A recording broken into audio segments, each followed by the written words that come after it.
Est-ce qu'on pourrait revenir un instant sur ce que vous avez évoqué tout à l'heure, qui était très intéressant, sur la mesure du ROI que finalement s'applique pas forcément sur les réseaux sociaux d'entreprise et les communautés internes. Vous avez parlé de valeurs humaines, valeurs relationnelles. Est-ce qu'il y a quand même des manières de le mesurer? Est-ce qu'on peut se fixer des caps? Voilà, comment concrètement est-ce qu'on se dit bah, c'est un succès, on a réussi notre retour sur la valeur humaine? C'est vrai que c'est effectivement la difficulté, c'est-à-dire que c'est pas forcément mesurable. Par contre, on peut témoigner, et donc c'est un contournement pour quand même répondre à la question. Aujourd'hui, on voit bien que on peut plus mesurer l'ensemble des actions de nos entreprises avec les outils, je dirais presque d'hier.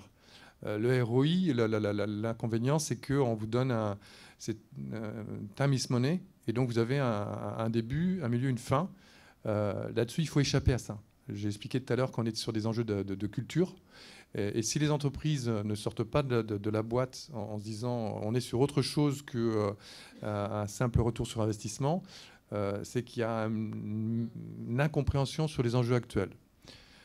Donc après, effectivement, nous, ce qu'on sait mettre en valeur, c'est typiquement une communauté de vendeurs où ils préparent la parisienne.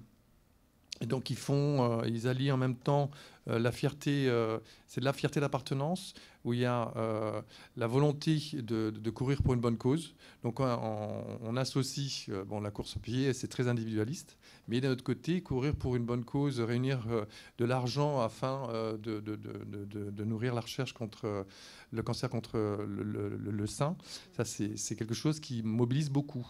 Et donc on a une communauté où on s'est réunis pour comment on fait pour aller chercher les dossards, c'est quoi le meilleur temps, donc c'est en amont, préparation.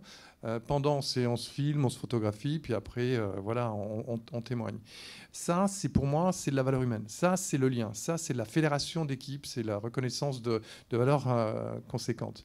Et puis, on a d'autres histoires où là, assez bluffantes, où on a, il y a quelques années, sur la Livebox, le chef de projet qui pose une question le lundi. Le vendredi, il a 12 réponses. Et le lundi d'après, on a une expérimentation R&D. Donc, on voit qu'on écrase les délais en termes de temps d'une façon extraordinaire. On fait un gain, désolé pour les agences marketing, mais on avait donc 1500 collègues qui étaient prêts à répondre. Donc, on avait la représentativité, je dirais, de l'entreprise. Donc là, on a fait un gain d'argent, tout bêtement, de 250 000 à 350 000 euros. Et puis, on a reconnu les collaborateurs, puisque celui qui a proposé l'idée qui a été retenue, eh bien, on l'a mis en avant.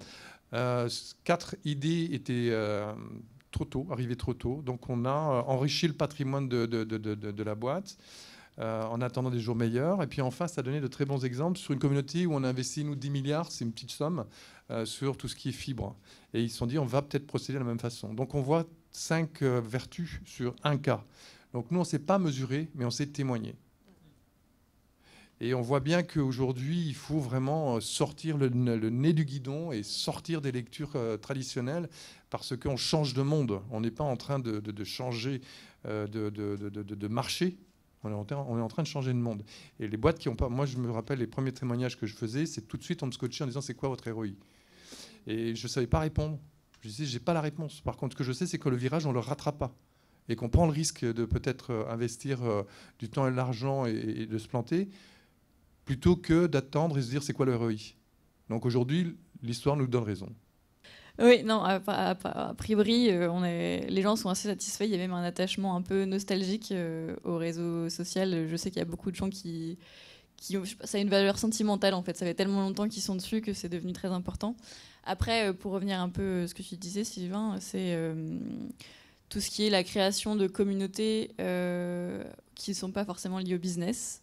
Donc on va avoir des clubs chorales dont je fais partie par exemple, ou plein de clubs d'activités, club running ou des choses comme ça qui vont fédérer en fait les hobbies de personnes pas forcément autour de leur métier.